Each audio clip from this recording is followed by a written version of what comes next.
ये हमारा NCERT chapter number 2 और ये बिलियन चैप्टर से रिलेटेड है। हिंदी में अगर बोले तो ये जो एनसीईआरटी का अगर देखा जाए तो उदाहरण नंबर 2.1 है और इसमें एथिलीन ग्लाइकॉल के मोल अंश की गणना करो यदि बिलियन में एथिलीन ग्लाइकॉल का 20% द्रव्यमान प्रस्तुत हो। अगर देखा जाए तो ये जो क्वेश्चन है बहुत ही आसान है, क्योंकि इसमें मोल अंश की गणना करना है। क्वेश्चन बहुत ही आसान है, लेकिन एक चीज इसमें ध्यान देने वाली बात ये होती है कैलकुलेशन। मोस्टली बच्चे क्वेश्चन तो आसानी से कर लेते हैं, ठीक है ना, बट इसमें कैलकुलेशन बार बार करने से प्रॉब्लम फेस होती है। अब यहाँ पे हम लोग एथिलीन ग्लाइकॉल का हम लोग क्या करेंगे, मोल अंश की गणना करेंगे। तो चलो पहले हम लोग क्या कर लेते हैं, इसमें क्वेश्चन को समझने का तरीका ये है कि क्वेश्चन क्या चीज कह रहा है, इस चीज को देखना जरूरी है। तो एथिलीन ग्लाइकॉल के मोल अंश, तो सबसे पहले हम लोग मोल अंश क्या होता है। मोल अंश वो चीज होता है जो किसी भी बिलियन में जो विलेय की मात्रा होती है या फिर विलायक की जो मात्रा होती है, मतलब कितनी मात्रा है मोल में, ठीक, उसी मात्रा को एक्चुअल में यहाँ पे एक्सप्लेन किया गया है या मोल अंश को उसी के ही टर्म में निकाला जाता है। तो जो हमारा मोल अंश है, इसको अगर मान लो मोल अंश तुम ए पदार्थ का निकाल लो, तो तुमको मोल ए को ऊपर रखना पड़ेगा, पदार्थ ए का मोल तुम्हें ऊपर रखना पड़ेगा, और बाकी जो बिलियन में है जैसे कि ए है और बी है, दो ही है, क्योंकि यहाँ पे हम द्विअंगी बिलियन के बारे में पढ़ रहे हैं। तो ए और बी को हम लोग क्या कर देंगे, जोड़ करके नीचे लिखेंगे।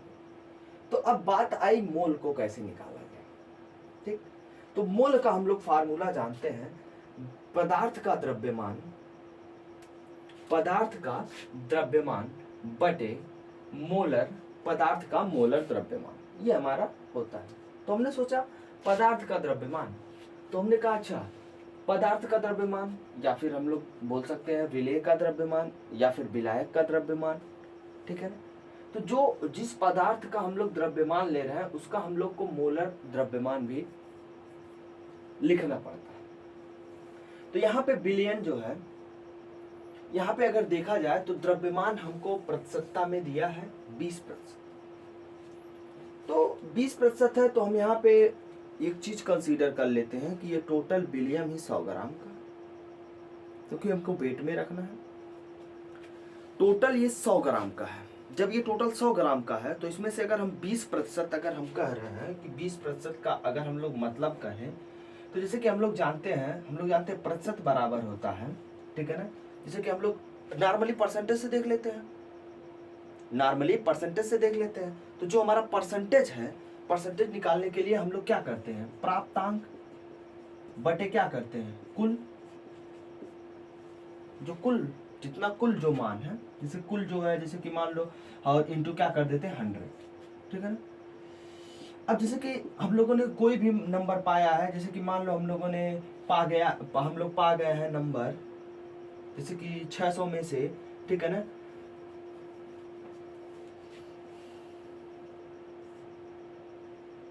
600 में से हम लोग पा गए, ठीक है ना, 440 नंबर इंटू 100 कर दिए, तो 6 9 कितना हो जाएगा, 54। अगर हम इसको एक जीरो से एक जीरो काट दें, जीरो से जीरो काट दें, तो 6 9 कितना हो जाएगा, 54, और 9 इंटू 10 कर देंगे तो हमारा कितना आ जाएगा, 90। इसको हम लोग क्या कहते हैं, 90%। तो हमको ये वैल्यू, हमको प्रतिशतता की वैल्यू हमको क्या हो गई, पता चल गई। अगर तुमको प्रतिशत दिया है और तुमको ये निकालना है प्राप्तांक मेरा कितना है, ठीक है ना, तो कैसे निकाला जा सकता है, मतलब कहा है कि अगर नॉर्मली कह रहा है कि 90% दिया है, तो मान लो हमको 20% अगर दिया है, ठीक है ना, तो हम इसी फार्मूले को क्रॉस मल्टीप्लिकेशन भी कर सकते हैं। जैसे कि प्रतिशतता बराबर हो जाएगा प्राप्तांक, ठीक है ना, प्राप्तांक इंटू क्या हो जाता है 100 और बटे कुल मान, मतलब जो भी कुछ भी है कुल मान है, तो क्रॉस मल्टीप्लिकेशन करवा लेते हैं थोड़ी देर के लिए।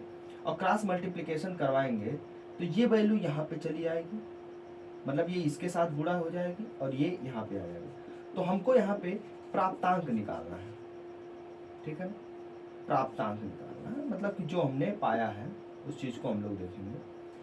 तो प्राप्तांक इंटू क्या हो जाएगा 100 इक्वल टू प्रतिशत वाला जो वैल्यू होगा और क्या हो जाएगा कुल मान। तो प्राप्तांक गुणे के रूप में इस बगल आएगा, किसके रूप में हो जाएगा भाग, भाग के रूप में हो जाएगा। अब जो है हम लोग क्या करेंगे, प्रतिशत बराबर हो जाएगा कुल मान बटे क्या हो जाएगा 100।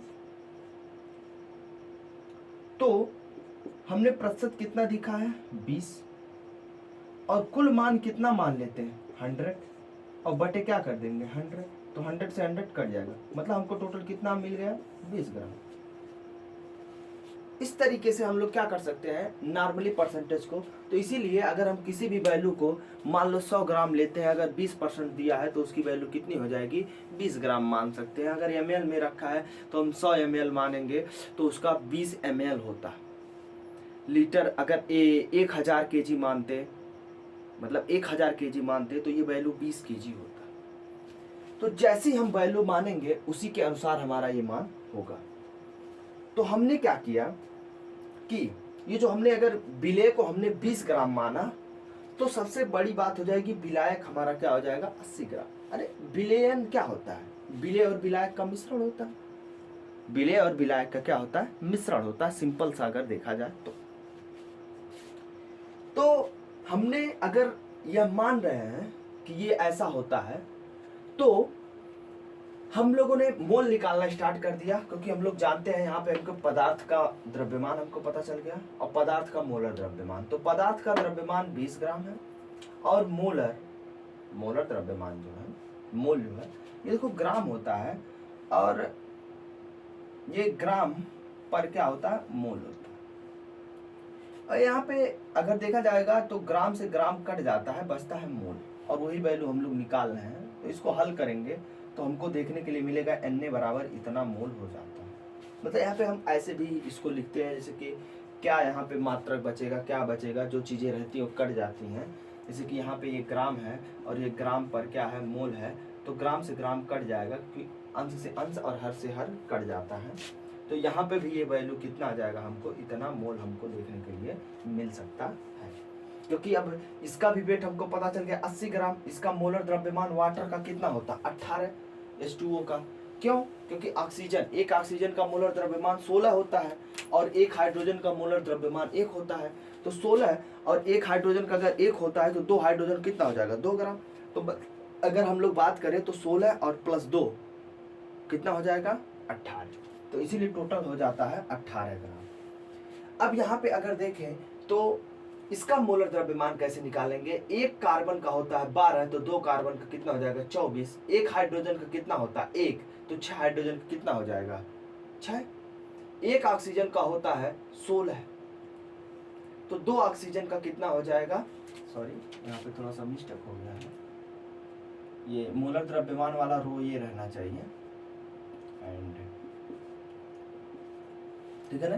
तो ये 16 दूनी कितना हो जाएगा 32, तो 24 6 32, ये टोटल कितना हो जाएगा 62, कितना हो जाएगा 62। तो हमको इसका मोलर द्रव्यमान पता चल गया एथिलीन ग्लाइकॉल का, ठीक है ना।